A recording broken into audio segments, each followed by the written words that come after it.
പുതിയ വയസ്സിലെ പ്രവേശിക്കുന്ന പ്രിയപ്പെട്ട മകന് വേണ്ടി കുടുംബാംഗങ്ങൾക്ക് വേണ്ടി ആയുസിന്റെ സംരക്ഷണത്തോടെ പ്രിയപ്പെട്ട മകൻ അനുഭവിച്ച ദൈവകാരുണ്യത്തിനും ദൈവപരിപാലനത്തിനുമായിട്ട് എല്ലാവിധ അനുഗ്രഹങ്ങളായും പുതിയ വയസ്സിലെ മകനെ ഇന്ന് പ്രവേശിപ്പിച്ചത് പ്രിയപ്പെട്ട മകന്റെ കുടുംബത്തിന്റെ ജീവിതം ഏറ്റവും അനുഗ്രഹകരമായി തീരുവാൻ ദൈവത്തിന്റെ പ്രസാദകരമായി തീരുവാൻ കർത്താവിനെ സഹായിക്കുകയും ചെയ്യുന്നത്.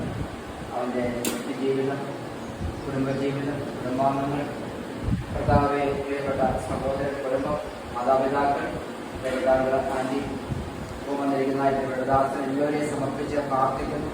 ദൈവമായ കർത്താവിന്റെ വലിയ അനുഗ്രഹവും കരുണയും ധാരാളമായിട്ട് പ്രിയപ്പെട്ടവരുടെ മേൽ തുടർന്നുണ്ടാകണമേ എന്ന് പ്രാർത്ഥിക്കുന്നു.